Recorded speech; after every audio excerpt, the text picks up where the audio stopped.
Hello everyone and welcome to episode 5 of Death's Door, what might be the final episode. It did feel like things were moving towards a conclusion last episode, but then it also introduced possibly something that I was supposed to have discovered earlier. Hey, there's clues and riddles that you can track down to find some extra stuff. We are a little bit shy of 75% completed. I would love to find, if I got no further pips of health and no further pips of magic, I would love to find the upgrade for the bow. Let's take a look.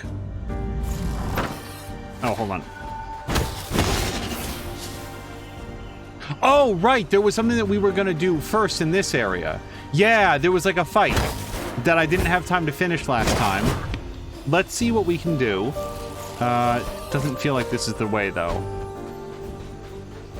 Yeah, an early hello to Solid Chrome Hickey. I hope that you had a great Thursday. I had a Thursday, which is just my way of saying it was busy. Oh, yeah, okay, we're going to go down here then. It was busy, got a lot done. There will be more to do tomorrow, and that is work for tomorrow. For today, we get to do fun, crow-related Reaper stuff. Okay, so here's the fight that it's time to settle up with these fellows.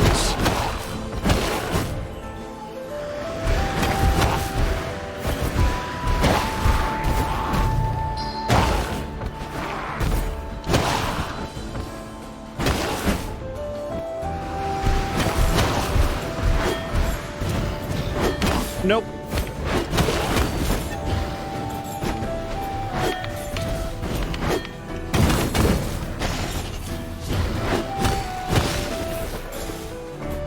Oh, I got the other one. Okay, I wasn't actually intending to do that.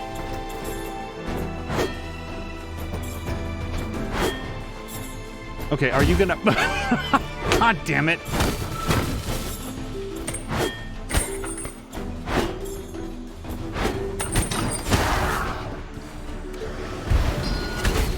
Yeah, this dude, Yep, straight back into it, huh?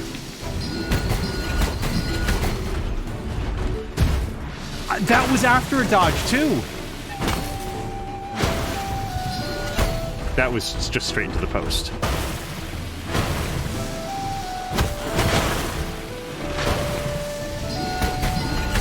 So he has a fast lunge. I know it, and now it's time for me to be better at dodging it.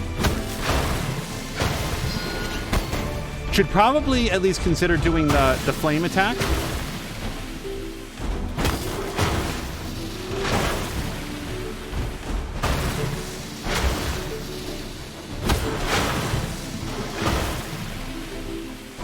Do your lunge attack at me. No, lunge. 'Cause I need him to do the lunge, so then he does his second attack, and I can do this, and then try to dodge away. Nope, that's not right.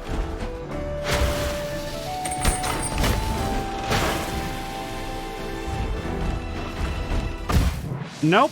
So I didn't dodge laterally enough, which was extremely sloppy.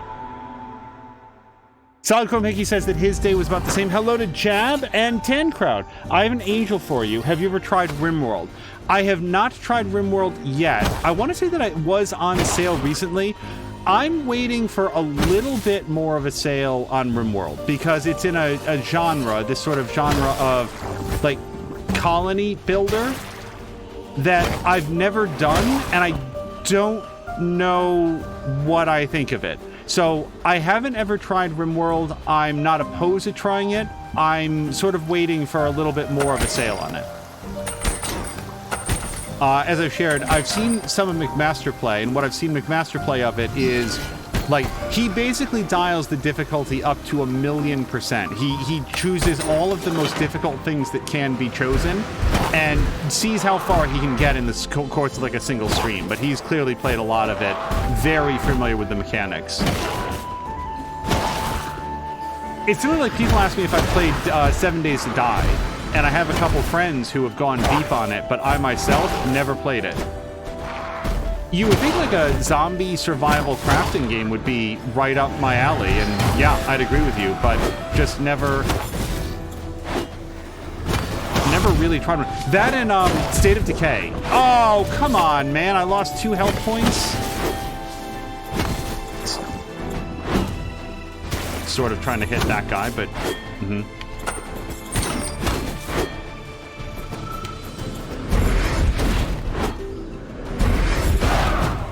And Bomb's pretty good against that guy. Maybe Bomb would be good against this fellow.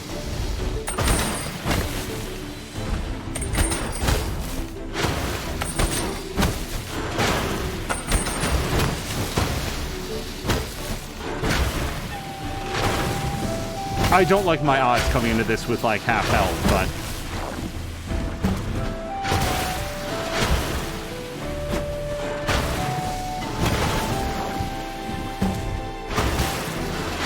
yeah, let's trick that flower into hitting this dude. Also, he doesn't seem to know what to do about just running around behind him. Is this... okay, no. I was gonna say, there's no way that this is as powerful as I'm making it look right now.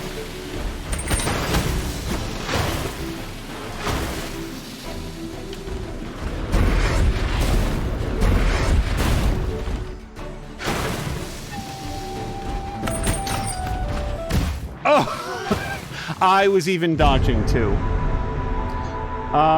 Tancred said it'd be interesting watching you play it if you get around to it. I really like it very much, and you can modify it. I will say that were I to play it, it would be very unmodded at first. And usually when I mod games, there's no hard and fast rules, but usually when I mod things, I aim at, like, graphical mods that don't usually change the balance that much.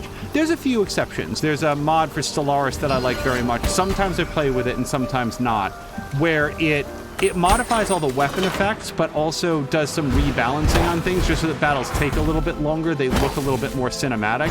It's a fun, like, alternate way to play. I think it's called Amazing Space Battles, if I'm remembering correctly.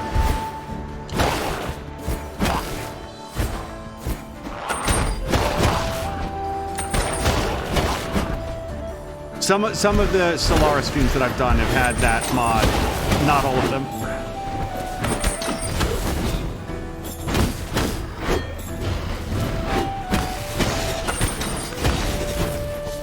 Okay. Love to kill this guy without... well, hold on. I don't want to kill him with the bow, though. I really want to have maximum magic in this next part. As close as I can get.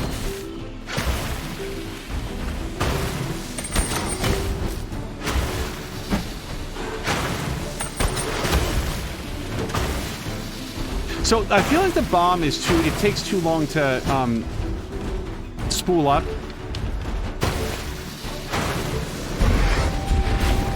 Maybe not. Give it a shot here. Nope, that's 2 health losses.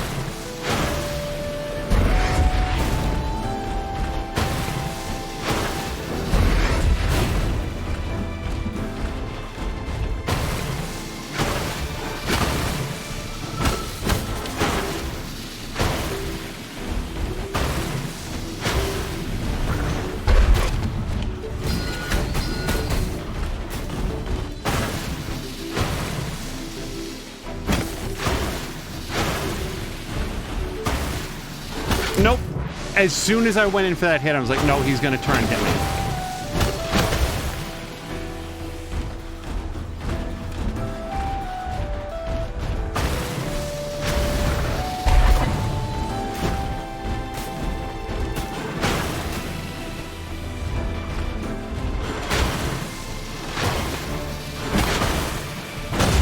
Oh, gosh.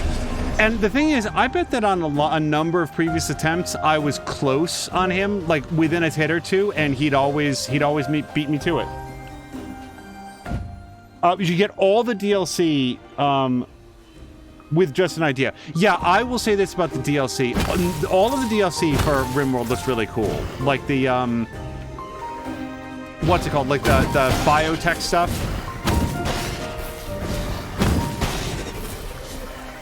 Thank you. Oh, I might have enough. You guys, I think I have enough for an upgrade now. I think 1,000 gets me an upgrade. Jab is saying, I watched the 1973 version of Day of the Jackal about an hour ago. What a good movie. It's on Prime. I am not familiar with Day of the Jackal that I can think of. It might be one of those things where it's like, oh, Steve McQueen or something. Oh, okay. Well, we got this. It's red, so I think that we get shard 3 of 4 of a magic piece.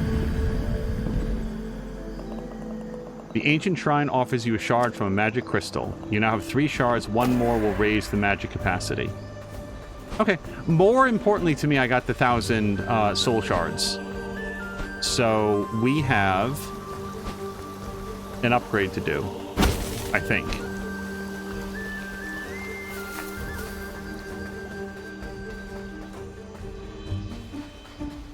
Yeah, I'm not familiar with that movie that I can remember. I don't see a way back here, which probably means that the way back is up here somehow. I don't see a way to drop down over here. Tancred is saying that the DLCs add a lot of features. Yeah, it looks like a lot of stuff that I don't know. Oh, here we go. I don't know if I was to play, if they weren't there, I'd be like, oh man, I'm really missing these extra features. But knowing that they can be in there, I do feel like it's the sort of game that I'd want to have all of that stuff in from jump. Yeah, even at the Steam Summer Sale, I remember looking at RimWorld and it's like, it seems like a lot to put in when I'm just not sure how it'll strike me. Oh. Okay, hi everybody, cutscene time. My fellow crows, we have arrived at a moment foretold long ago. Today, Death's door has been opened, and Death themselves has been freed once more into the world. Fear not, for this is not the end of days, but the beginning of a bright new future. The forces of life and death have been unnaturally thrown into chaos for 1,000 years, and we crows played a hand in that. We must right our wrongs. We must accept our fates. We must reject those who lead us into a future with no hope. It is time for the Lord of Doors' reign to end and for us to return to a natural life cycle. Even as our world teeters on the edge of oblivion, souls like these forest spirits still manage to emerge the cracks. Soon a new age will begin, and the world will teem with new life. Hold on. Wait, you guys. Can we just appreciate... Oh, see, it just took it out. The crow on the right-hand side was wearing glasses that had smaller back glasses for his other set of eyes. For that to happen, the final hours of this foretold day must play out as ordained. The crow that freed Death will have to end the Lord of Doors' reign. That's you. We'll be cheering you on from here. Ta-da! Also, they drew a big X through their old boss's face. That's when you know that, and they use him as a dartboard. Several strange plants with odd faces have been appearing in the office. Please finish assignment swiftly and make sure your doors are closed to avoid contaminants from the Hall of Doors. Okay. I think that we shall. So, we can't afford... Wow, look at that. Every other one was a cost increase of 200. This one's 500 to get to the last row of strength. Oh, Ruination Ronin was in the early access period for RimWorld. He says it's great. Also, Jab is saying that Day of the Jackal takes place in France in 1963 when elements of military called the Owas mutinied and tried to kill... I'm gonna so fail at this name, you guys. DeGuy? I'm not sure how to say it correctly. I know I spelled that wrong. The fiction part was that they hired an assassin to kill him, the Jackal. And hello to Debauchery. Debauchery, I know that you've had a very, very busy summer. I think there's been some travel involved. I hope that you're doing well and having a good summer overall. It was redone like 20 years later, set in the U.S. with Sydney... I always fail at this. Poitier? I'm very concerned that I'm still saying it wrong. Of the set, I'm going to go with magic, because this increases damage, and I say damage first. Okay, we've spent all of our crow points. Now, I want to go see about the Urn Witch, because my memory is that there was a clue that was like, hey, light something on fire. Not the laboratory, though. The inner furnace sounds too far in. Estate of the Urn Witch sounds like maybe where we want to be. Or Ceramic Manor. Debauchery is back from the cruise. Summer's been primarily work like usual, but the cruise was fantastic. Yeah, I remember that you had... like, you texted me or you stopped by Mia's stream while you were in the Atlantic. That was awesome, Debauchery. I'm really glad that you had a good time with it. Let me take a quick look around, because, like, this door is locked, right? And we can see that there's, like, a cat face or something over there. See if we can find our way over there. I'm also going to practice hitting things with bombs, just in case they are secret doors. No.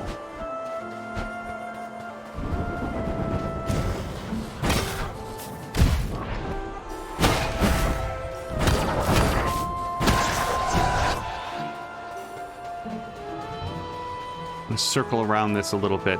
Now, hold on. There's got to be some darn way into there.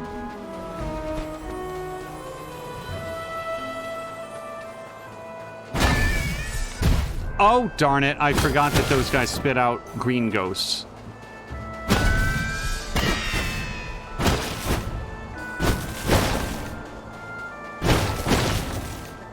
I do not remember fighting that guy in this area.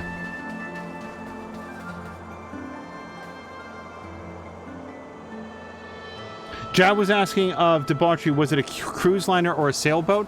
He had mentioned at one point being on the deck, so I'm going to assume it was a cruise liner.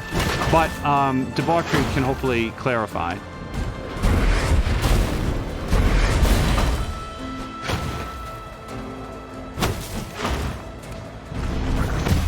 Okay.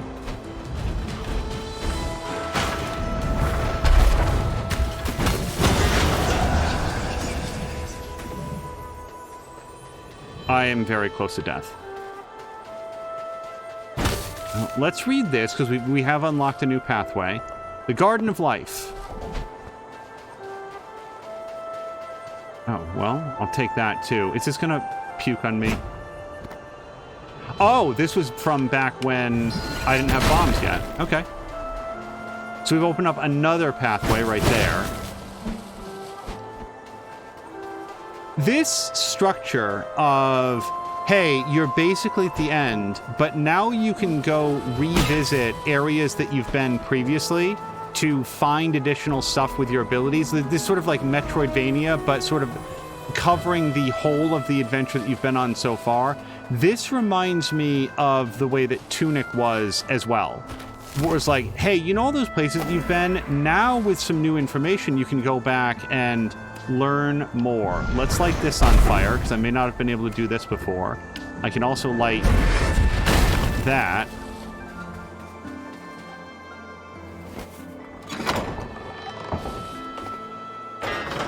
Okay, that might lead where I was thinking that I wanted to go. Hi, can I...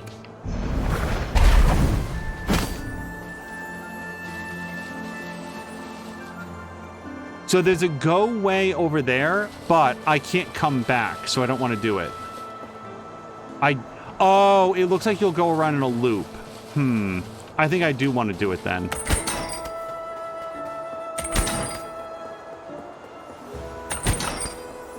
We'll look over here. Nope.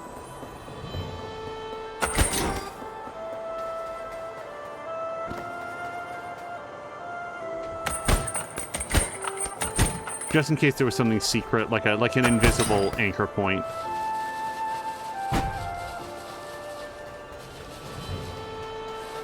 Okay, well, I just did that part, right? I don't know how to get through this gate yet. Maybe it's that brazier right there. It was on a cruise liner, said Debauchery. I personally only know people who have had a great time on cruises. I've never talked to anybody who went on one... Okay, but there's got to be something harder than that, though. I've never talked to anybody that I know in real life who went and was like, yeah, I didn't really have a good time.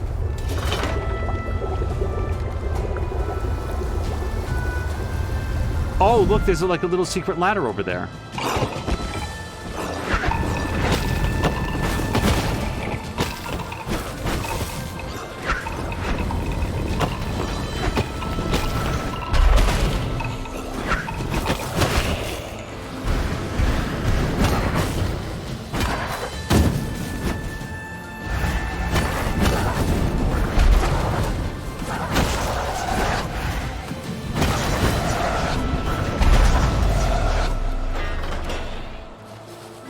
Okay, so I've got 2 ways to go, but this is where we most recently unlocked something cool. But, and then every once in a while, like, you're like, we'll see in the news, oh, like, you know, this cruise liner went out and, like, everybody got the flu. Hey, we found another one. It's not a little cat face weapon, but... You guys, I think now I have 3 of 4 life points and 3 of 4... magic points. I feel particularly motivated to find at least 1 more of each.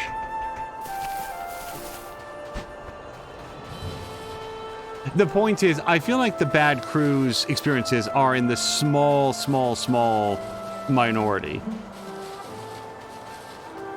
You know, color it like confirmation bias with people that, you know in real life, but it feels like everybody's had a great time on them. I feel like I would be extremely nice to the people that work on the cruise liner, because I would definitely not want to be remembered as a passenger who was like a pill, like a really... It's the same way as on airliners. I don't fly very often, but when I do, I accept like a water or something if it's offered to me, and otherwise like try not to take up the flight attendant's time, you know, bother any of the staff. Like, this is, they're at work. They're required to interact with you. I don't want to be like a big jerk about it.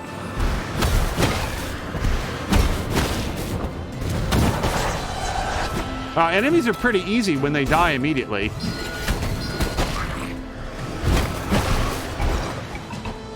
Okay, take your shot.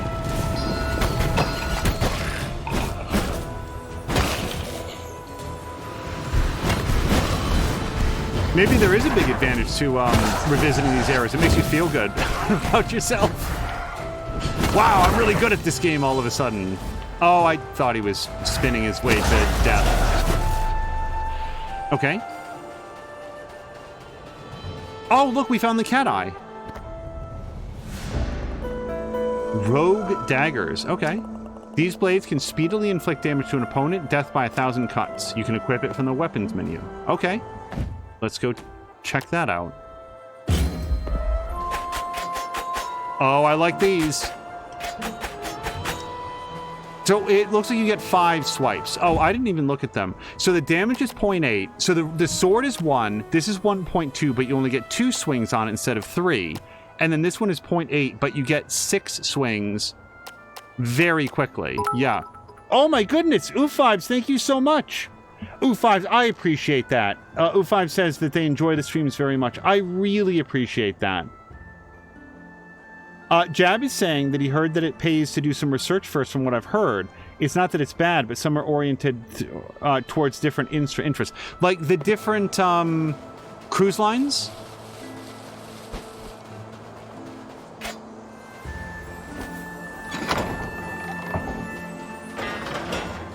Okay.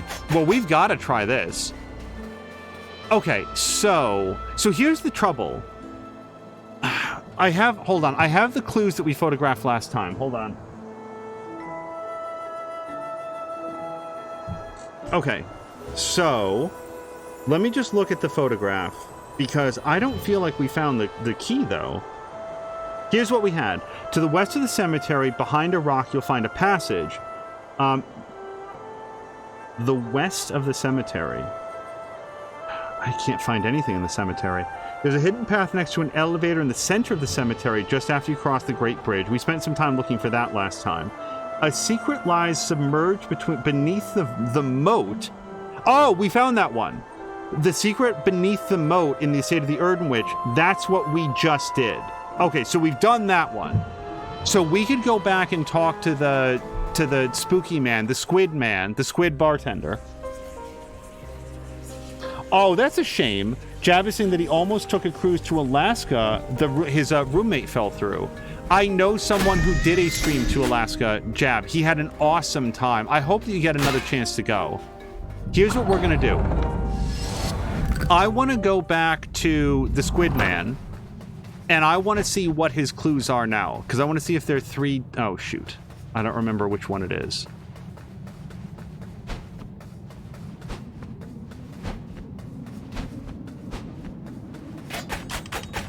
Also, I'm very, like, it's the most basic thing, but I like that the swing is green. Green is a color of mine. Oh, this is completely the wrong area. No, it's not.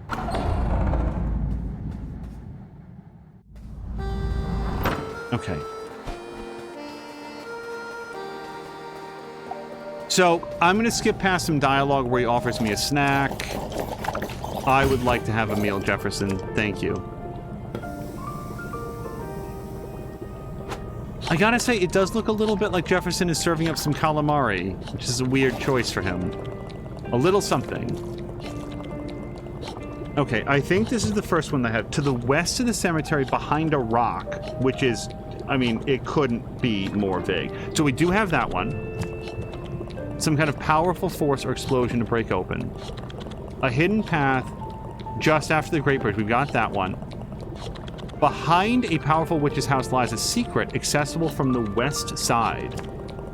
You must look for openings in the hedge. Well, see, now I want to see that whole clue again. Okay, let me delete this one. Okay. I want to see those last 2 clues again, if I possibly can. I really want to have the exact language.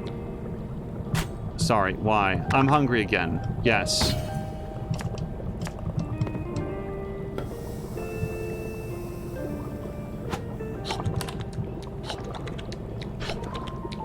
I like that he just tosses the chopsticks aside. Okay, so this one we've got. That one we've got. Got it. And now...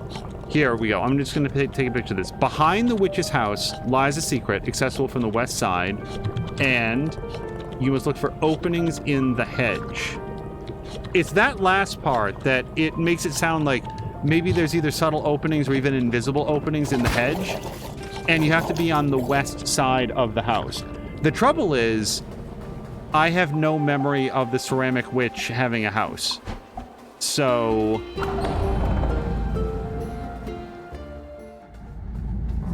we'll go take a look. I would like to have one more magic one and one more green one.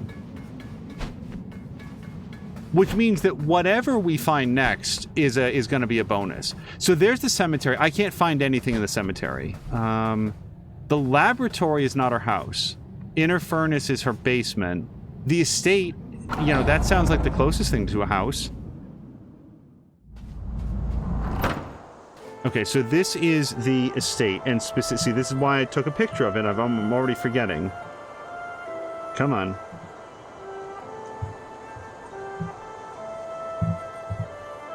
Behind the witch's house lies a secret accessible from the west side. So I'm going to assume this is the front. Let's go around this way, and like, I want that already, so... we'll go see what we can find.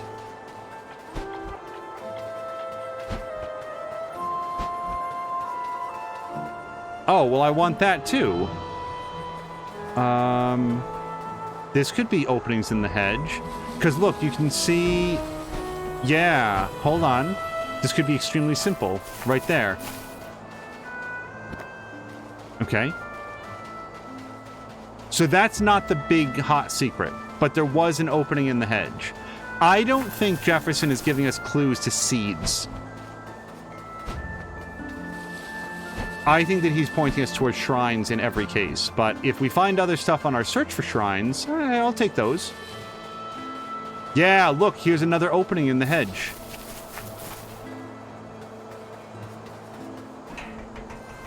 Once somebody tells you tells me what to look for, it's suddenly extremely obvious.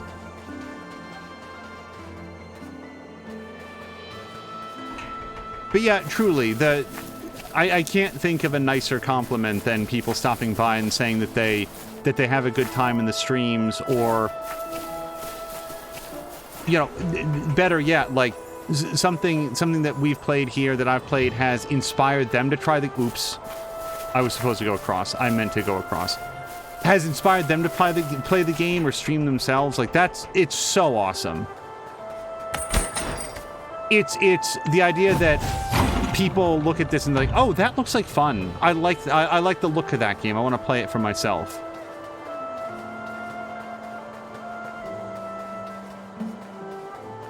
I feel like this has to go someplace good because the entrance was pretty well hidden.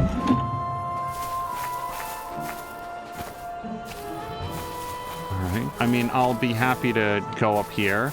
Yeah, look, there's another manhole cover right over there. Now, hold on. Before I go there, do you think there's anything else hidden around here? I don't see anything.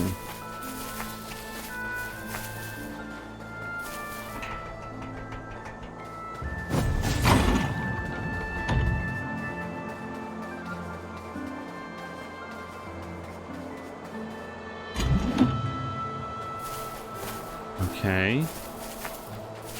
I hope this isn't just an exit out, which it might well be. Hi, am I...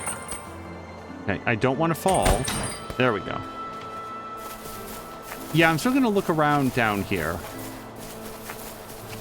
I'm just looking for, like, that one time when it comes up and it's like, oh, why to pick up this thing that you couldn't see? This part of it, not for any good reason, but this section of, like, going through this additional side puzzle that's in this area, not really a puzzle, but, like, following this trail of breadcrumbs, it reminds me a lot of, like, the Lego games that I really like. I do not know why, but Lego Lord of the Rings is one of those that really sticks in my memory as having been, like, a particularly good one. I don't know why. It's just, I have these fond memories of my producer and I, like, going through that game together and, like, absolutely looking guides, by the way. Oh, hello to Dougler!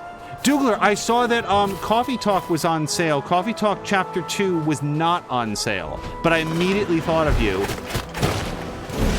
I hope that you've had... Oh, right. I hope you've been having a nice week so far.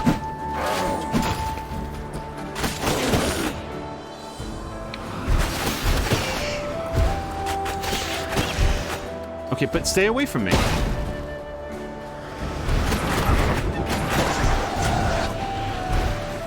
Nope. Yeah, you guys just keep running headlong into each other.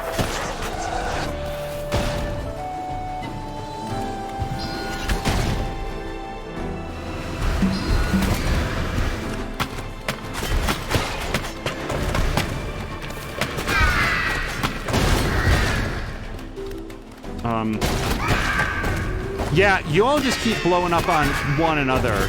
I can just stay right out of it.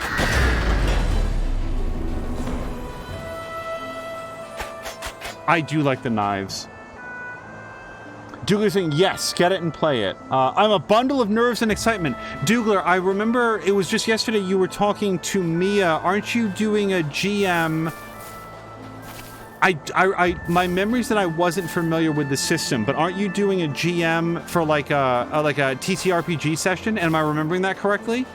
If I am, best of luck. Like, please feel free to share the details.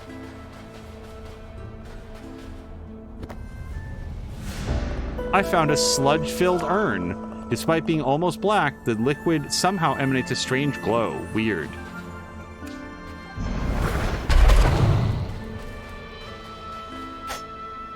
Okay, I mean, I'll take the collectible. The collectibles don't mean a tremendous lot. I'm glad to find them, but if I had to choose between character upgrades or collectibles... Oh, and then that would go down there. Okay, so... we've... Was any of that the thing that he said to look for? Behind a powerful witch's house lies a secret accessible from the west side. You must look for openings in the hedge. I feel like I haven't done that yet. At least I haven't found a shrine, so I don't think that we find what he was looking at. Can I drop a link or two to where it's going to be streamed? Absolutely, Dougler. Please do.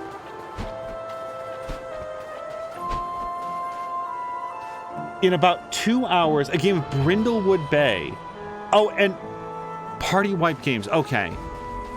So I'm not familiar with Party Wipe Games, but Dougler, that starts in about 2 hours. I would love to be tuned in, so I will be there, if only in lurk mode. I'm very much looking forward to it.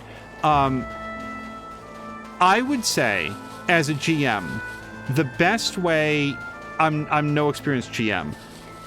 It can be nerve-making when you have done a lot of like prep work and like you want it to go well and stuff. You know what I'm about to say. Like, you already understand that your players want to have a great session with you. They are as nervous and excited as you are. You guys are going to have an awesome time, and I'm very much looking forward to it. I'll also share that although I'm not familiar with Party Wipe Games, I saw recently, gosh, who was it? Somebody raided over to, and it might have been Uptaria, I'm trying to remember who it was. They traded over to a Twitch channel that I'd never seen before, so I can only speak for like this one stream. They were playing like an episode 1, like a first timers, it was either Pathfinder or Starfinder. And it was really cool how they had put it together, where nobody had webcams. They all had like little character portraits at the bottom. But when the person was speaking, the character portrait would light up and change. So if they were just listening, it was sort of like a little bit dimmer and like in the background, but not really. Like it was just sort of like there. And then whenever they would talk, then it would sort of like move forward, light up, and like the character would like open. It wasn't like animating, but it would just change to a slightly different version of like that character with like their mouth open, like they were speaking now. It was really cool. Like it was and it was all the character portraits, not the people. So it really helped to clarify, oh, that's the frog person, and they're speaking, you know, you can see which player is the frog person. That's the person that's talking right now. And there was a frog person, like a cat person, and like a person, a human person. I thought that was a really interesting way to do it because it immediately visually connected. Now, hold on. This looks like a big rock. Does this count? It's not a hole. Oh, but there's a hole in the hedge right there. But I can't get over this. I want to hit this rock with a bomb right here. I don't know why it would do anything, but that's a very distinctive rock. I need some magic points. I need mushrooms or something to hit with my knives. Yeah, if anybody is currently in chat, so I'm also not familiar with Brindlewood Bay, by the way. How would you characterize the system, Dougler? Is it like a fate system? Is it D20, D6? I'm trying to think of some other, like, popular systems that I might recognize. I love that we're in the one section of the whole world that doesn't have anything to hit at all. At all. Okay, well that cost me health to not get anything for it. Okay, I don't want to forget where we were, but I see some braziers here to light. Okay, well, oh, we've been here recently too, so let me get my magic back. It's a game of Brindlewood. My players will be playing Little Old Ladies in a book club. Yes, this is what I read in Mia's thing. A Little Old Ladies in a book club. They will somehow find themselves investigating murders in their sleepy little town as they solve murders. In their sleepy little town. As they solve murders, they will slowly start to unveil a deeper mystery that goes back years to the very root of the town. It's powered by the Apocalypse? Or Apocalypses. So it's 2d6. Yeah, I've played a D6 system one time in Blades in the Dark and had a very good time. That was with Samalander, Mia, Was it the Fox fam? Oh gosh, now I feel really bad. I'm trying to remember who else was in the game. Sam Lander was the GM. Oh, Moo! Yeah, Moo was in there, and I'm trying to remember if it was... It feels like it was a long time ago right now. Too long ago. Okay, so we're on the west side of the house. I'm gonna try to shoot this with my... Wait. I don't want to hit the tree. No, that did nothing. Why is there a rock here and then what appears to be an identical rock right out there? That feels super sus. Also, I can't get around behind the rock. So how do you think... So that's even more on the west side. We can see the break in the thing, in the hedges, and then some other area up there. Oh, son... You guys were screaming this, weren't you? There was a break in the hedge right here. I didn't see it. Okay. Well, I'm glad that I was led to linger long enough that I did see it. And hello to Mia, and thank you for the lurk. And there's our secret. Look for the hedge. Look for the break in the hedges.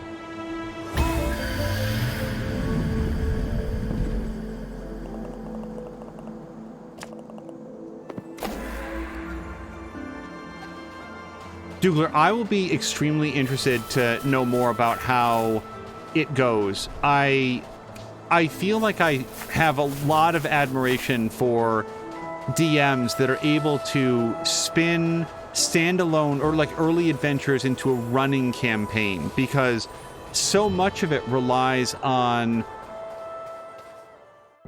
the players being able to pick up on the clues and stuff that you're laying down so that they feel like they are guiding the story as opposed to being led along the story.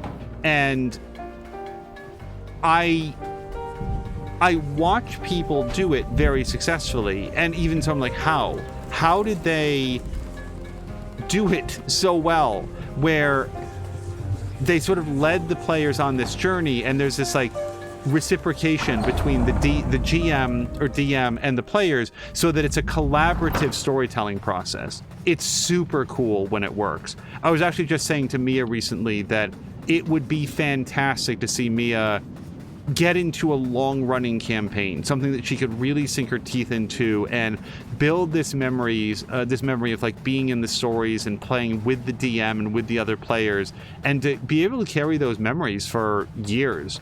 Like the people that get into those great deep campaigns, they cherish those memories. Don't put too much on me just yet. This is my first streamed game I'm GMing. I am definitely looking forward to it.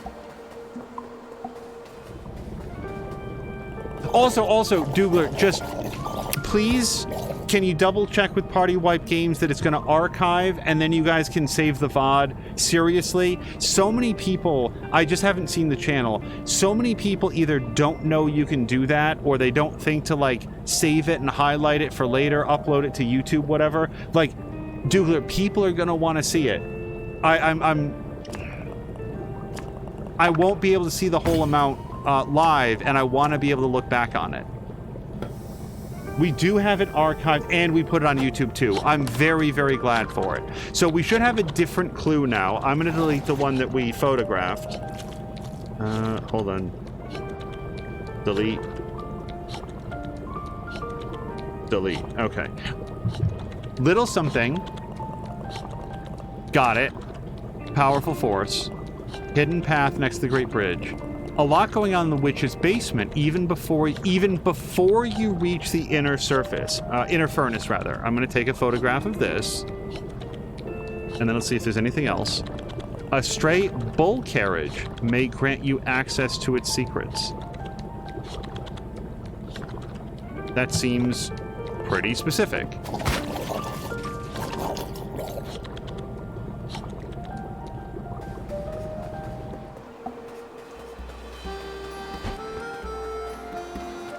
Yeah, sometimes people specifically don't want their things archived, and there can be any number of reasons why that might be the case.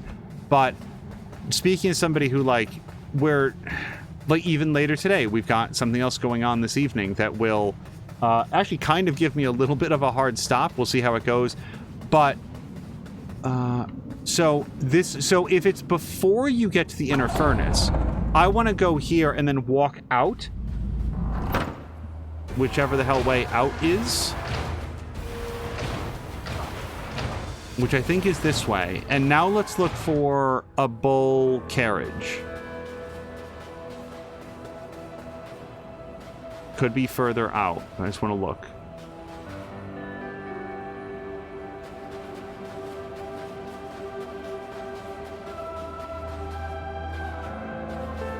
Okay.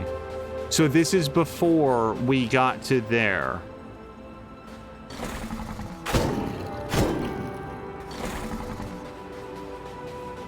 Oh. This is a bull carriage. These guys. So wait, let me look at this. Hold on. Phone. Show me anything.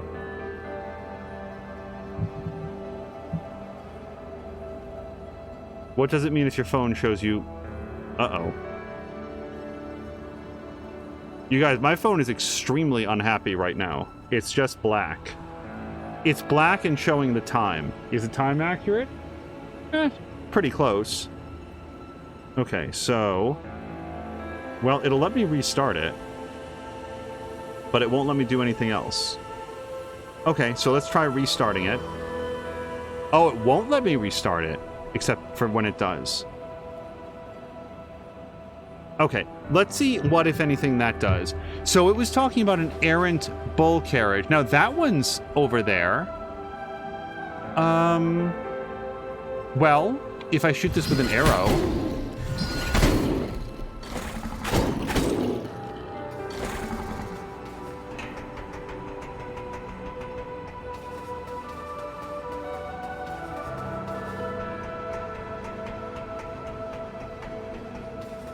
Wow.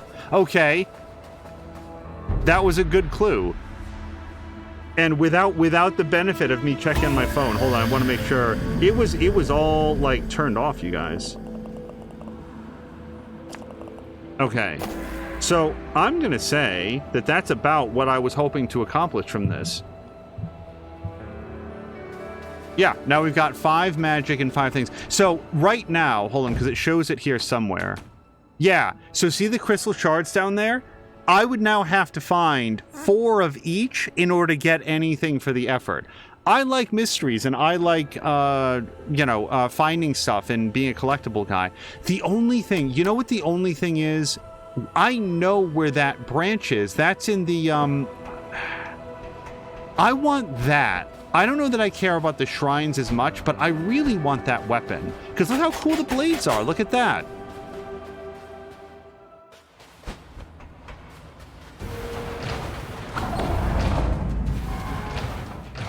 I'm like 98% sure that that's in the... what's it called? The Frog King's territory.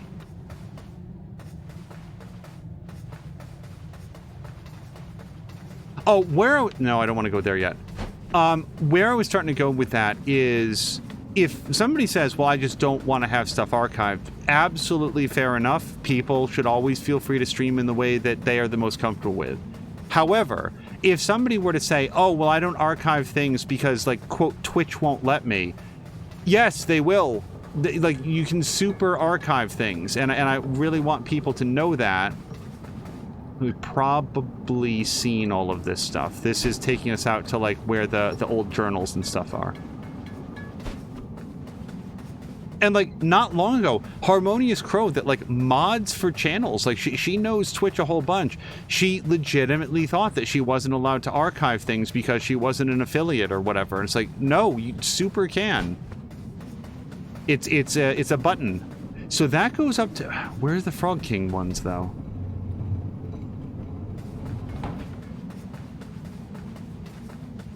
How many souls do I have? Almost enough! Just from picking up the red orbs. That's not too shabby. Okay, so there's the throne. But I want to say, wasn't it in... I think it's this one. There's that one main concourse that you return to multiple times. Yeah. Okay. So I want to say that the branch... hold on.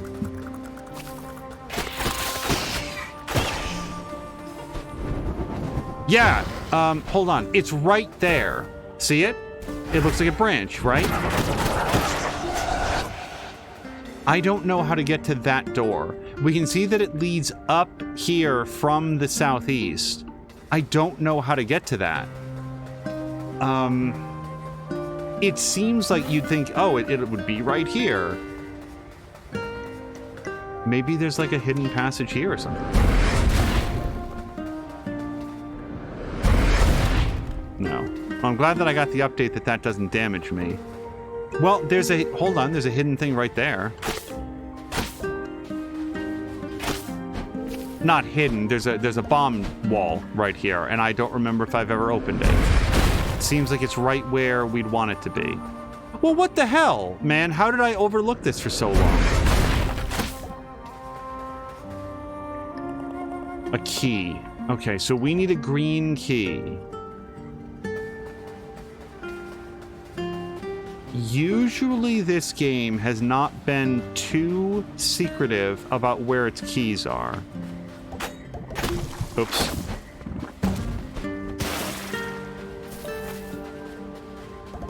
Is this anything? Well, nothing that I can light on fire.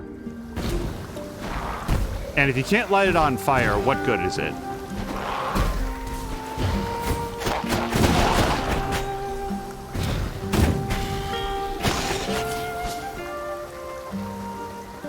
At issue, you guys, is that I don't have any memory of seeing anything like a green key at any point. And I've been through this area, I feel like, a couple times.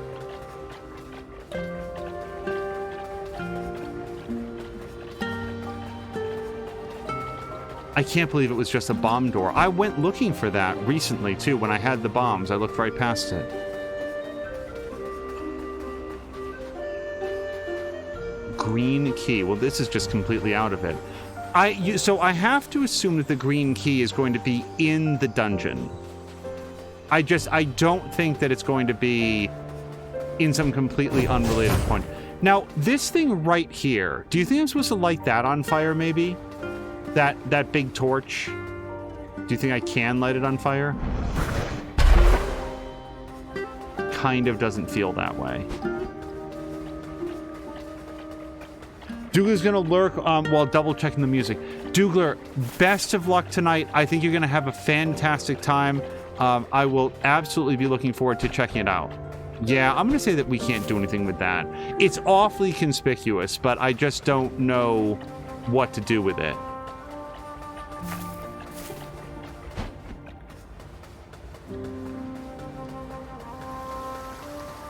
And this is to the Frog King's domain. It just, maybe I'm metagaming it too much, but in my head, if I was a developer, I wouldn't hide the key to this puzzle in a completely different area. I could learn to really regret that assumption, but I'm gonna look around in here. Every time now that I see something glowing bright green, I'm like, oh, that's it. No, it's just a stupid health plant to give me back all my dumb lives so I don't die. That's all it is.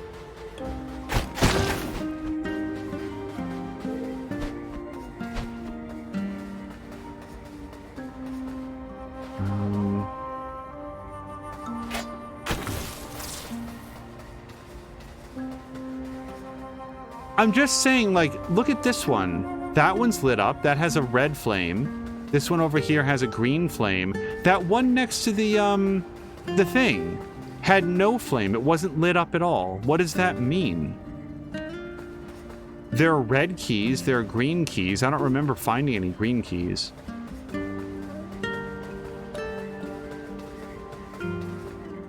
Oh, well, this is a thing.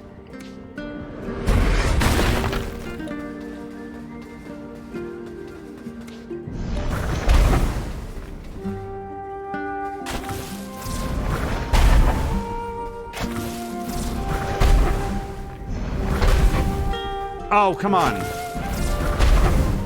Okay, so I'm gonna have to be faster at this. Let's wait for them all to go out and also completely refill my magic. So... I don't know, man. Let's hit it.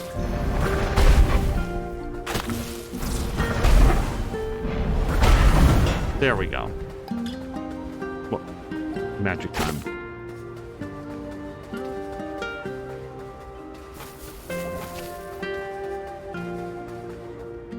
Oh, hey, we found one. Not on purpose, but I'll take another shard. It's amazing how many of these we can find once you know that they exist at all. And also are revisiting these areas with all of your gear. But that was not a green key. I am legitimately thinking in my head right now, do I consider it worth looking up to find the green key? I probably shouldn't care that much about a... Is this a thing?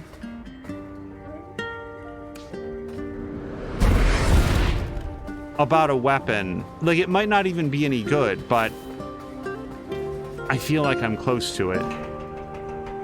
Oh, dude, it's right here. It's right here, the thing that I need. I guess I'll go look it up then. So if I stand right here, I can light up all three of these. I just want a little bit more magic. And now...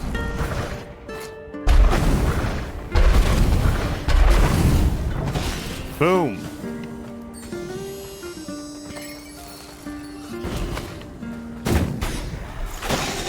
I should probably threaten to look things up more frequently. It's just like when Mia asks like her very first yes/no question and then like immediately finds a solution. For me, it's like, well, I guess I'll go check Dr. Google, and then just immediately the solution presents itself. Maybe the fates do it to make me feel bad about giving up so easily, but it gets me what I want, so I'll take the shame.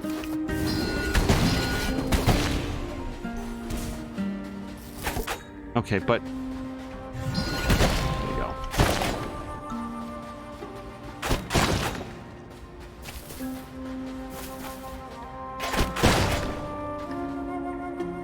Really? Really? There's no way up there from here?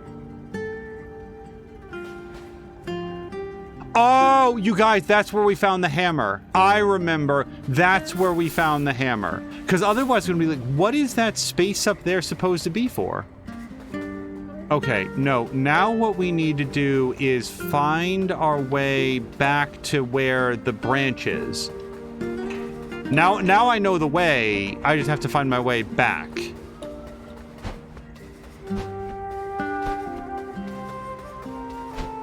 Oh, we're here.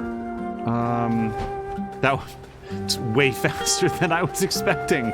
I didn't know where I was.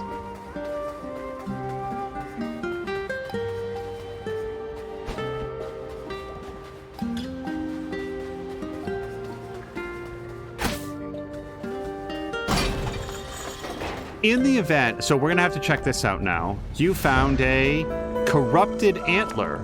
I wonder what creatures this used to be attached to. Now wait, that's a weapon though, right? Well, what the hell's a corrupted antler? It was just a collectible.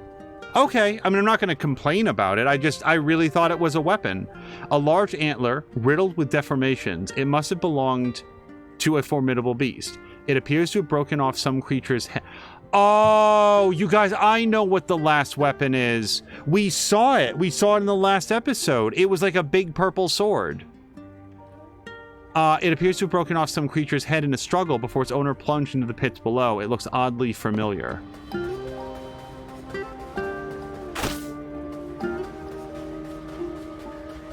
If I was to guess, the big purple sword you can only get if you light up all, or if you pray or light up all of the shrines, which I'm definitely not going to do. So, yeah, I could walk over there. I remember where it is. It's right next to the Stranded Sailor. So, I'm not going to do that. I am... Oh, man. I really want to have one more upgrade. If we have any occasion to get a few more souls, then I will get one more upgrade. Because we could... Oh. No, we actually need 1,000. Okay. Then, yeah, forget it. If we get enough, we'll do it. Okay, so now... we want to go to the death door. Or the boss door.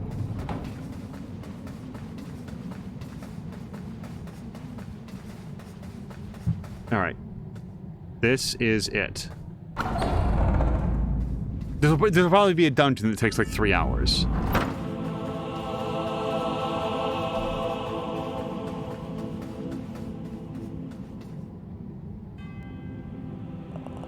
I've been watching you, young crow. I never really thought it would come to this, yet here we are. Each of my kind are created by the Lord preceding them and trained to take over their duties before they pass on. On the day we are created, we are told the day on which we will die. My predecessor, my creator, was a cold-hearted tyrant, obsessed with rules and order, how things had to be. The old fool never even gave me a name. Can you believe that? How would your life play out if you knew the exact day you were going to die? If every moment of your existence revolved around its ending, I had to do everything in my power to save myself. I know my actions are not entirely moral, perhaps not even justifiable, but I cannot let myself die. I refuse to go without a fight. So, young crow, are you ready to fight for your life, as I am for mine?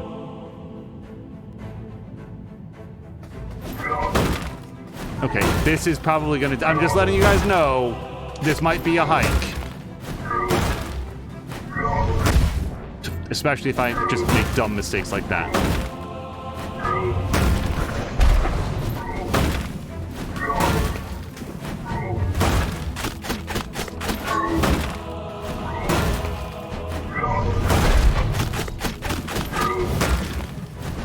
Oh, not over the edge, though. What is this?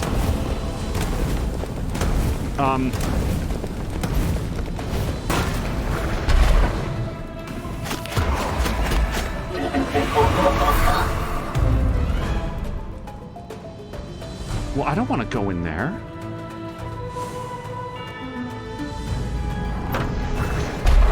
Okay, no, he's flying.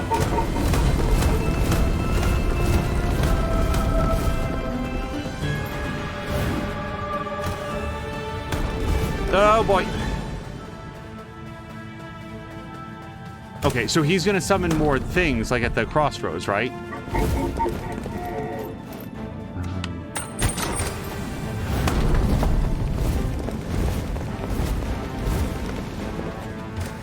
Oh, shit. Hold on.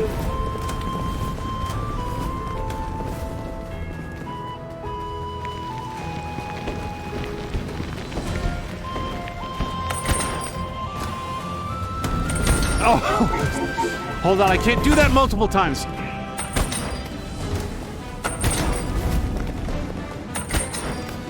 I went back because I figure he's not going to send another one down the same lane.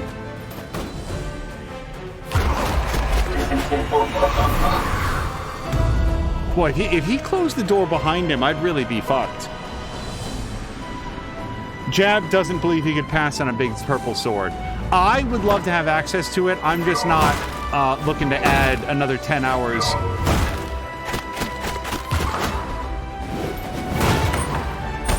Oh, shit. No, I was using the wrong ability.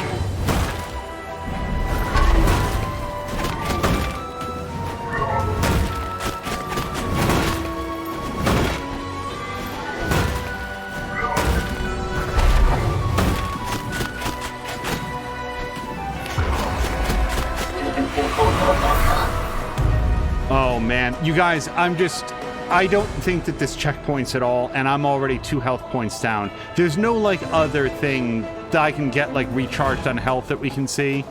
I don't think so. No breaks in the hedges? Okay.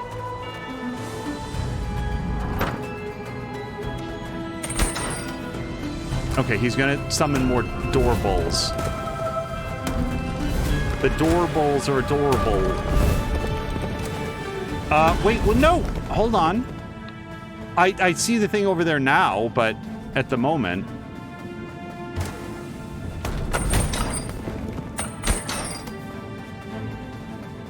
Okay. Shit! I couldn't think fast enough to just go back over there. And you knew it was coming, too. I have a bad feeling. I think, you guys, I'm just saying, this might bring me all the way back when I die.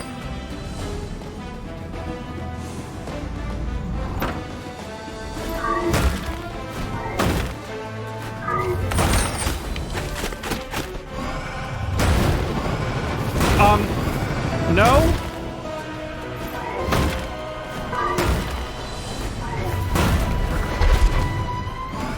Well, I don't know how to deal with this attack pattern at all. Okay, let's find out how far back it is. I'm guessing it's literally from the beginning. Oh, it does checkpoint. Okay. That is more fair than I was expecting, honestly.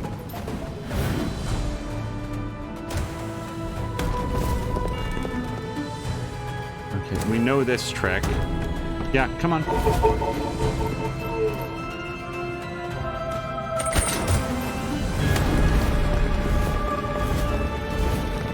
Also, I should call it now, I'm going to get worse at doing this.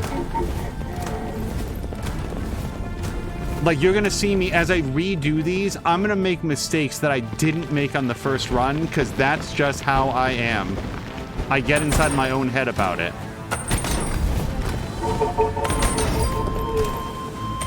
No, no! I missed it.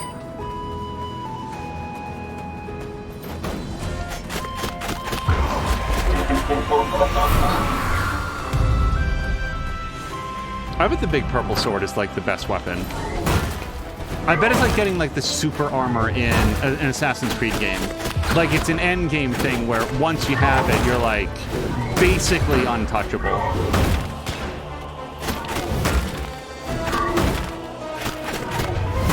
Stick and move, Ed.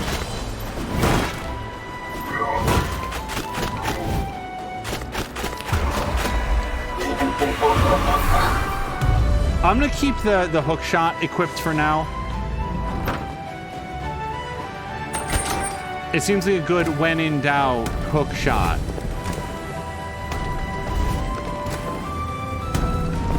Okay. So, like, this one we can fake out by just standing over here. Then we kind of wanna, like...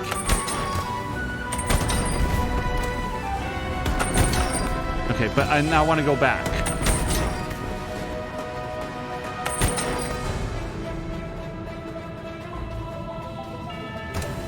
Is this as far as I've been? No, I died a little bit further than this.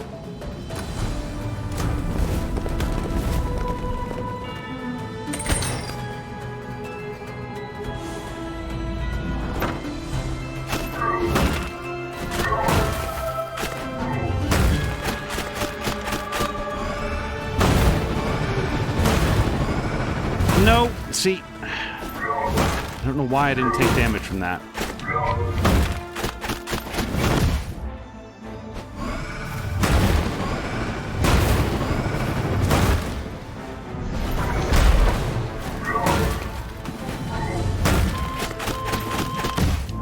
What? Okay, did anybody see him even animate an attack? I just took damage out of nowhere. I'm not usually salty about taking damage, but that one felt a little bit unearned. He probably did something and I just didn't see it. I will 100% just go back, game. No? Okay. Okay. Shit! Yeah, and there we go. There's my last pip. The fact that it doesn't end with you dying, but like rolling off, but it respawns you dead on the floor just to make sure you can appreciate the corpse. Oh no! Well, that's okay. We'll figure it out. We'll do it a little bit better this time.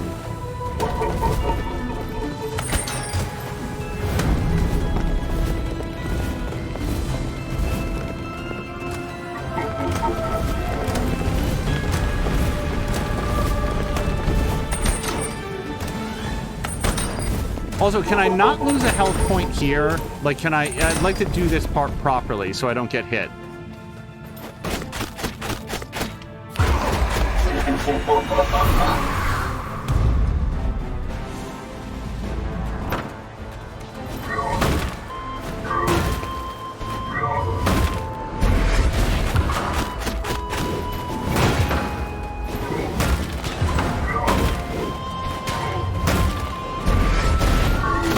Okay, I was really hoping that the bombs would, like, mess him up a little bit faster, but it didn't feel meaningfully better than just letting him on fire. Still, that health point, the 5th health point, it does feel good, because it's, what is it, 25% increase over what I had? This is another part that I need to, like, not miss.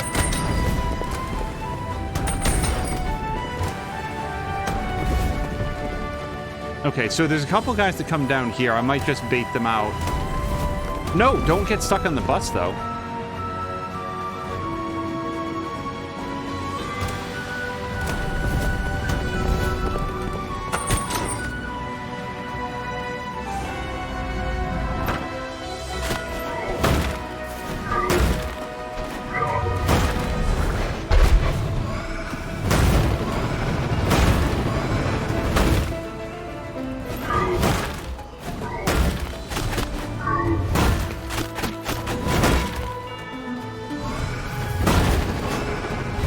Don't.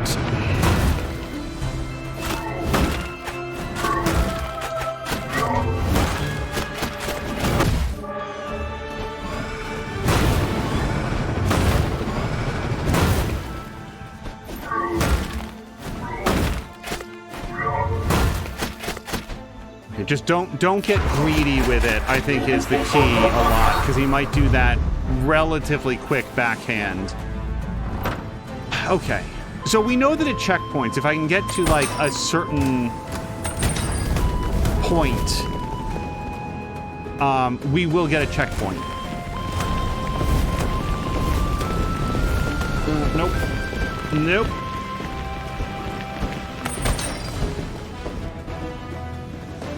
We just gotta live long enough to get to a checkpoint. And we know that this room is not the checkpoint, by the way, so here we go.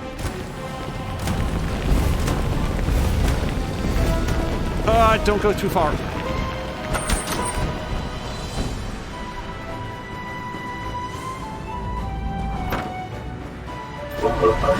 Shit! Oh no! I wasn't good at fighting the last guy that could do that move.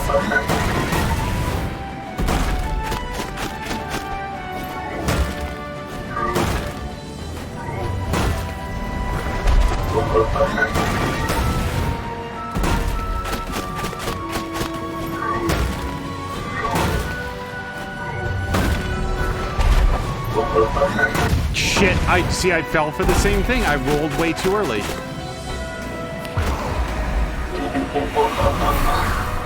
Okay, please, please, please, please, please be the checkpoint room.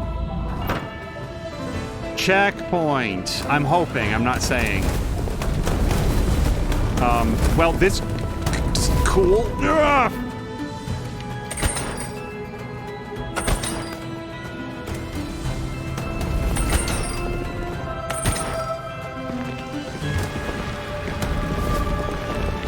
Spin to win, Ed.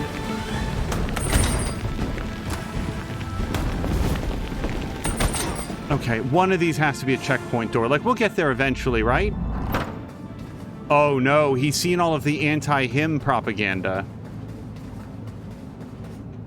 Oh, remember, we could inspect this earlier. It's like it had like a dial tone or something, I thought.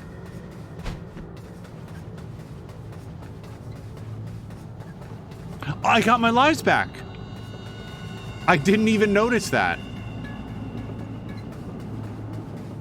Look, he smashed it. This was a working metal detector before, or weapon detector, crow detector. Whatever it was like, I don't like you very much.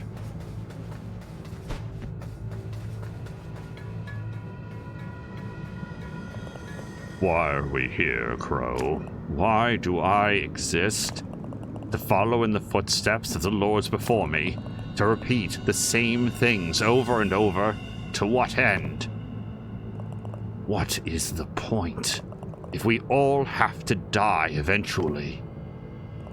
Suppose I will never know. Because I will never die!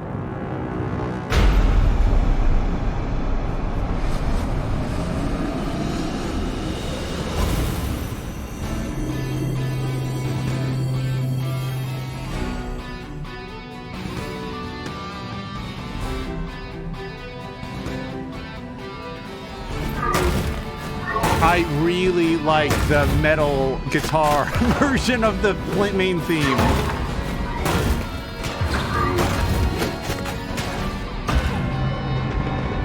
Oh, I've seen that trick, sir. Oh, but not that one.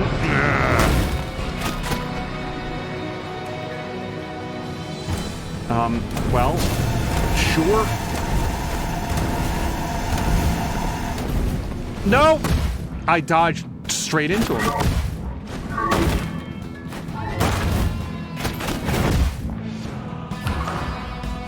Nope.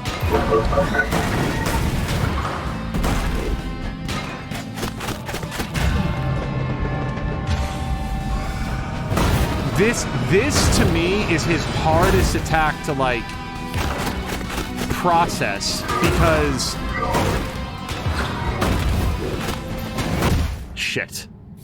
The floor rays that come out have a little bit of an erratic pattern to them, and they come out just face plant. And they come out at like an erratic from erratic directions, so I find them difficult to predict. Everything else you can sort of like work out where it's going, so when I make a mistake, I'm like, well, that's a mistake, I was bad at it. But the floor rays are just like, I feel like every time I don't get hit, I got lucky. There's a very large percentage of the floor that is not lethal, and still. Okay, this is a lot of visual information to process.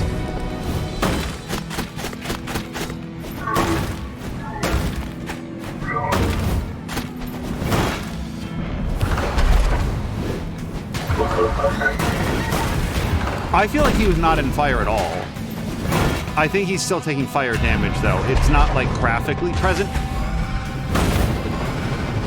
I don't know where is safe.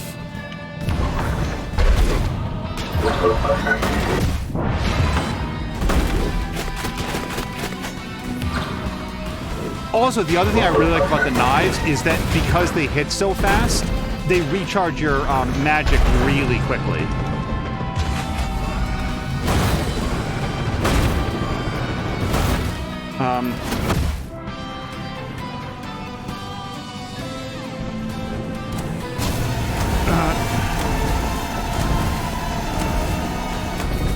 I don't know why I didn't get hit there. I honestly, like, I went right into the bullet one point. No, he's gonna try to backhand. Okay, so what happened there was I dodged directly towards him, which didn't do any damage, but then the pot hit me, and there we go. I'm not above changing weapons, I just really like the daggers. Like, we'll see, but right now, the daggers feel real good. Because they let me to do some damage and have a very narrow window where I am vulnerable. Except for that.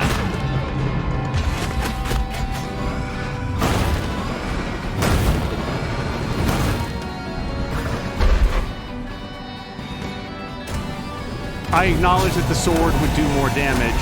I really feel like the hammer would be too slow.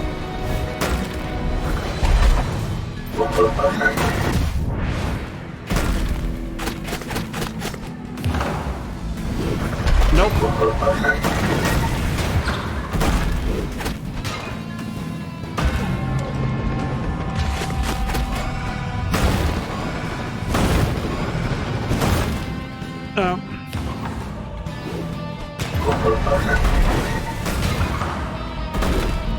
Okay, I gotta watch for his backhand. His backhand is one of his most consistent damage dealers. Because I get greedy and I want to hit him more.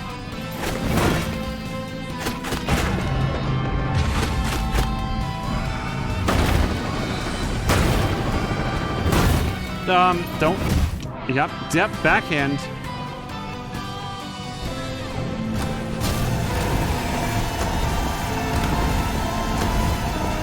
Well. Yep, backhand.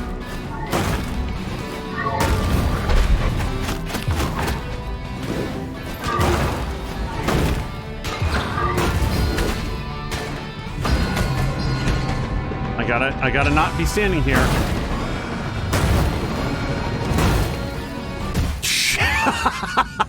It wasn't cheating, I just didn't account for the curve.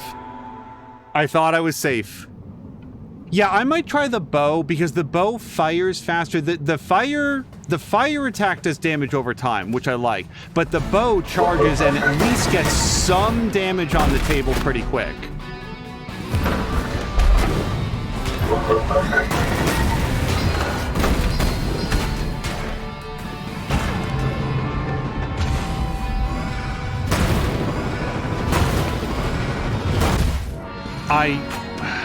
I would love to figure out how to bait the floor raise into coming out like in a predictable direction.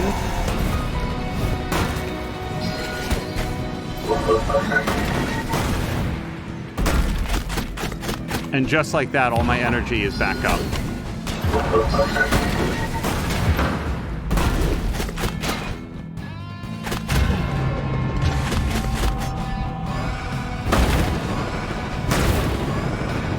And more than anything, distance is really valuable against that attack.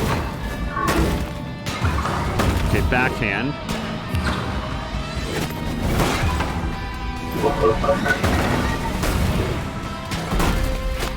Backhand.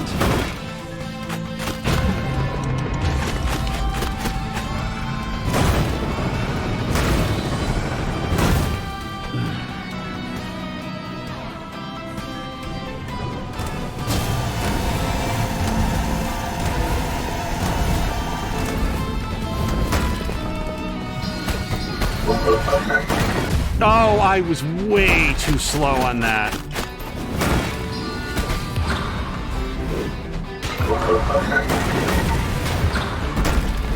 Backhand.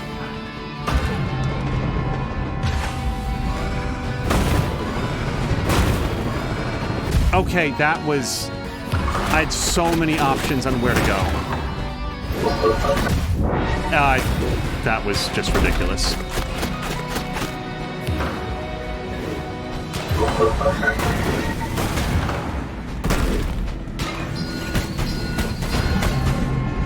Come on, come on.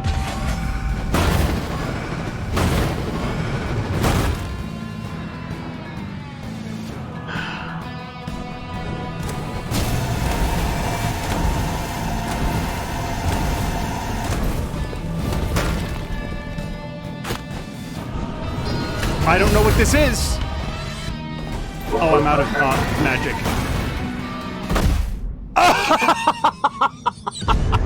Oh, of all the things to die from. I don't even know I've ever gotten hit by him just stomping on me. And I always knew that that was a danger. Boo, to me. You also try lighting him on fire sometimes.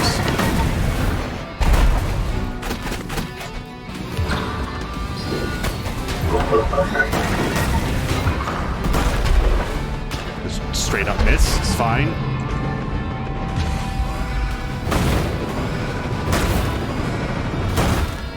but I don't want to be walking alongside that.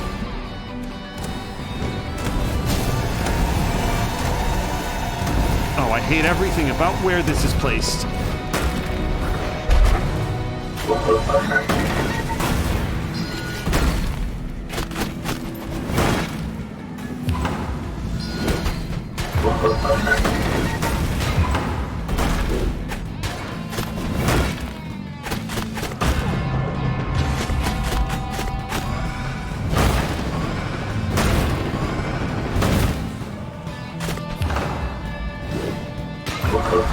A subtle thing that I haven't really called out, the fact that you can see the reflections of the doors. So these doors that throw out the exploding pods, I frequently don't see them on screen, but I see the reflection in the floor, so I know that they're there and I know to dodge. It's a super nice touch of this reflective floor. Oh, that's... Yep, I thought I was gonna... completely off my game for that entire one.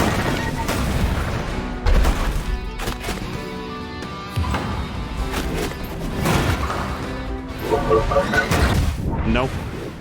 Yeah, that was not a good one on the whole.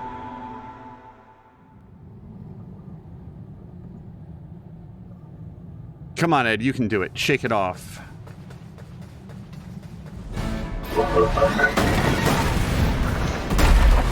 Cool.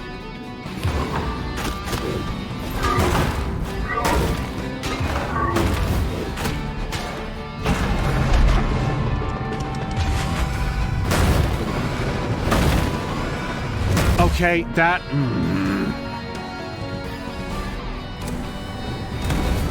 I bet people have done no-hit runs of this game, too.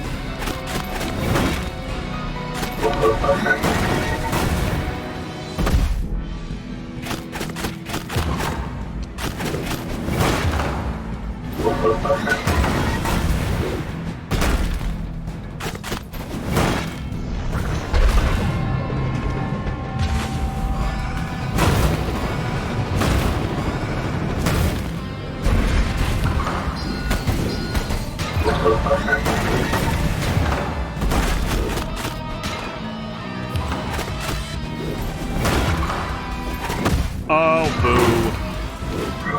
Alright, watch for his backhand as I do this. Okay, why in that direction instead of the up or down?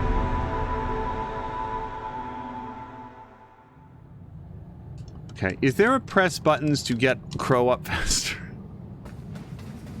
I know it hurts, buddy. Nobody likes to watch you die. Except for this guy. But we're discounting his feelings. Okay, I was really tired of missing that first hit every single time. Fortunately, we made up for it with a different mistake.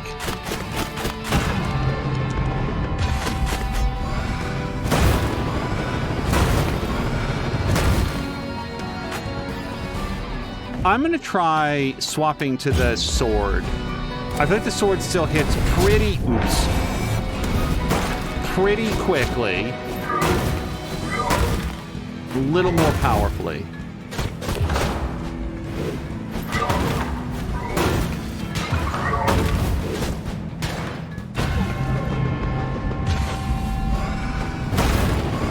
Nope, why?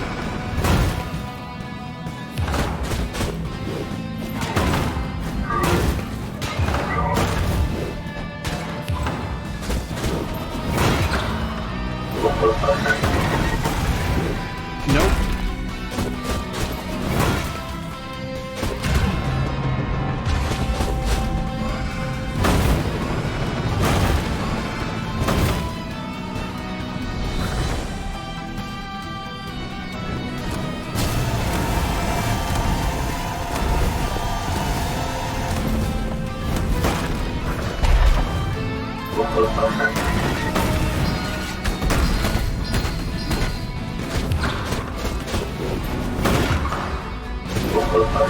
Nope, I'm in big trouble. Yeah, when he does the roll that close, that's bad time for Ed.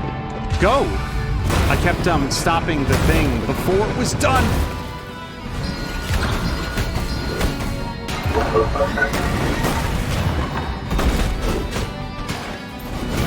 Nope, that was super greedy.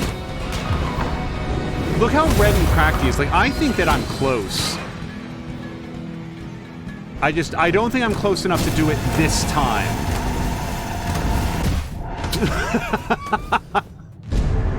Especially not if I get blinded by the laser glow.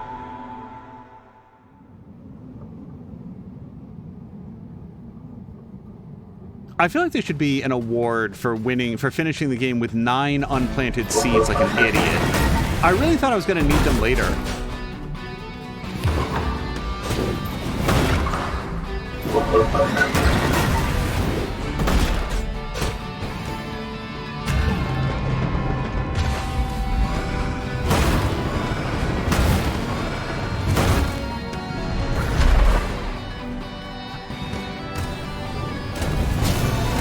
Nope.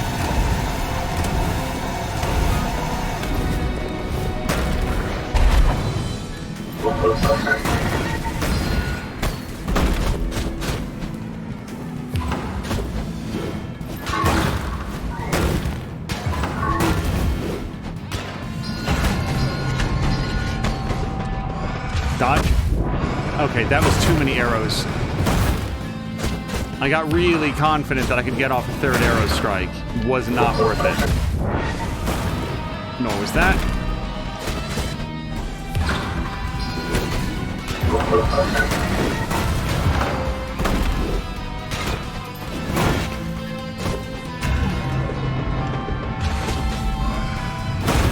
So, I'm trying to work out, does he fly? Yeah, basically every time that he does the floor ray attack.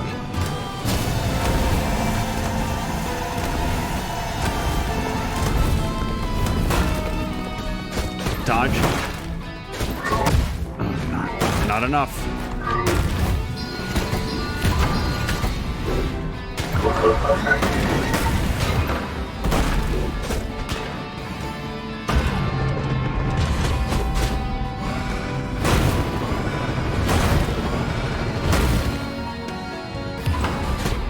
No, he didn't dodge or fly that time.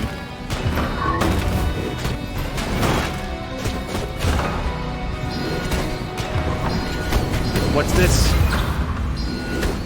One of these days he's going to hit me with that. I'm going to be super pissed at myself because so far I've missed it every single time.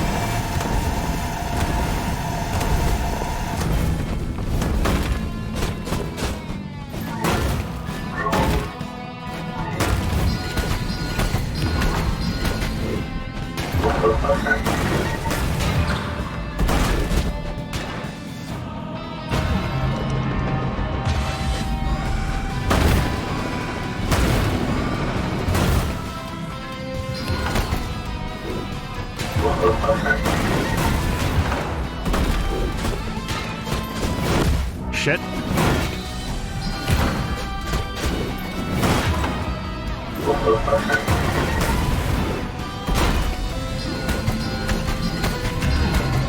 Nope, don't stand here. Come on.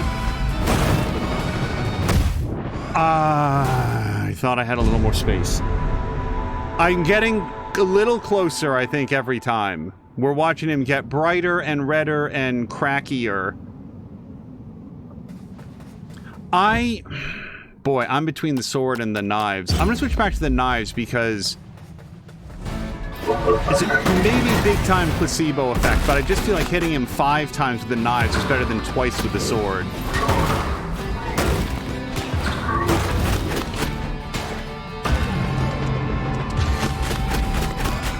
It just feels really good to slice him up.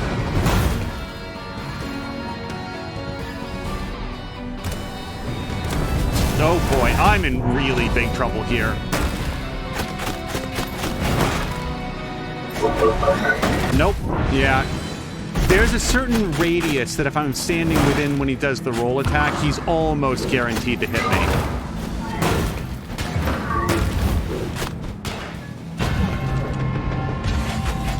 Never quite worked out. Nope, this is gonna be bad. No. Okay, so let's call this not the time. It's a rebuilding stream. We'll figure it out next go around.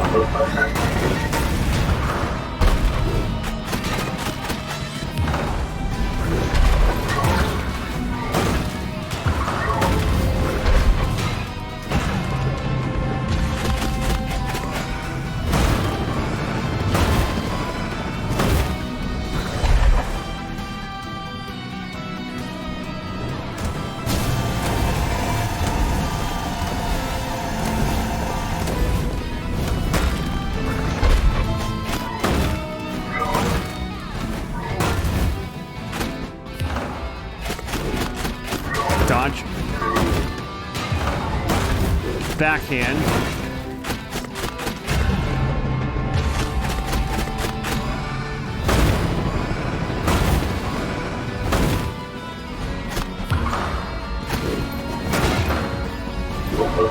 Nope, don't stand there.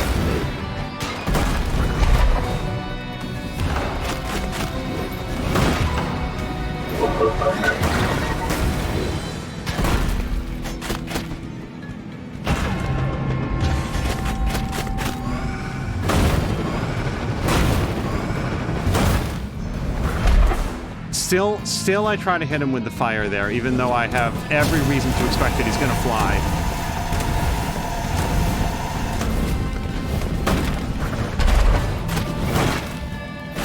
Shit! Yeah, I was expecting a second backhand there. Don't get greedy. Nope, that's it. Really thought he had me with the roll. I fucked that up.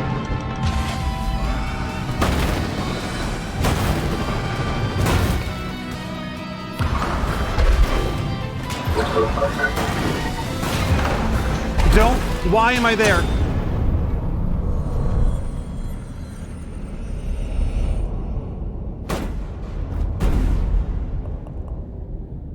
Please forgive me.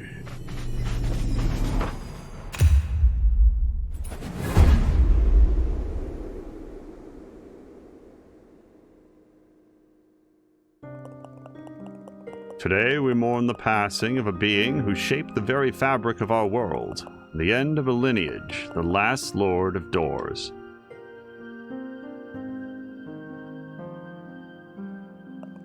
To some, they were a mysterious leader. To others, a dark cloud looming over the world. Driven by a desire to be greater than their creator, they will be remembered for their part in the advancement of door technology. Their ability to maintain order in a dying world, and their unwavering determination to evade death, no matter the cost.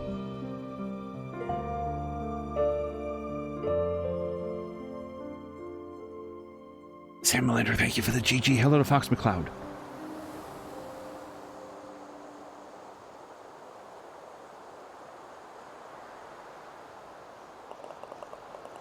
Their pursuits may have been unwise, but the will to live is deeply ingrained. Who is to say what any of us would have done given the same choices as this lord?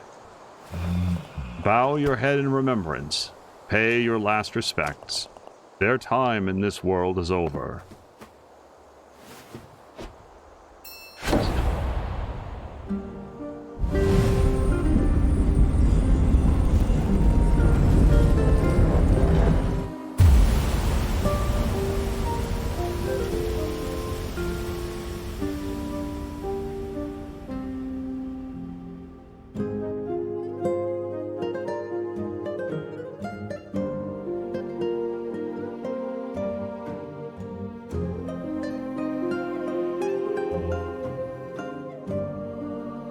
Oh, that's it. Wow, I really thought that we'd get some dialogue from Death.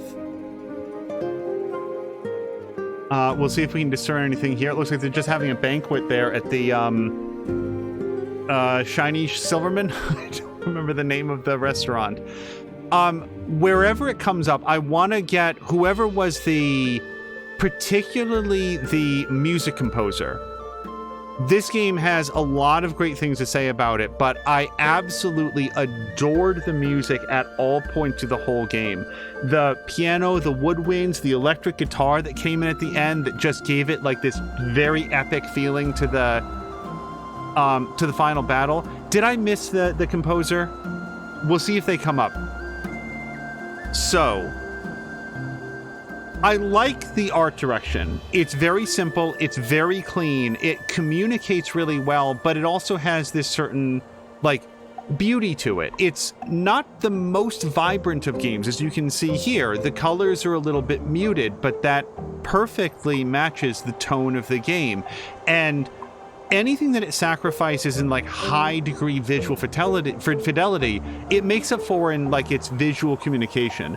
This game is a really tight action game most of the time, and so what you need to do is be able to recognize enemies and attacks and patterns, and if there was a lot of visual noise on the screen, that would be that much harder. So I really like the art style. The closest thing that like came to like I don't know where to look was actually that laser attack at the end. It was just sort of like very vibrant and pulsing, and that's intentional. That's not a complaint. It's just the game is a very visually clean presentation, and yet has a very consistent art style all the way through, with a lot of it told through the animation, like the little green guys there and how they'd sort of like flutter as they would ran after you. But if you swung your sword near them, they'd like cower and like go limp. They'd play dead or run away, and then they'd get curious and come back to you. There was a lot of like character in the animation stuff that I liked a lot. The story was not particularly surprising. I did make a prediction early on that I thought that the current Lord of Doors might have been one of the enemies, one of the ancient souls that the crows had been made to reap, and they managed to get themselves instilled as one of the Lord of Doors, like an imposter. Oh, hold on. Guess this guy's got to go take care of the body. Someone dropped a key back there.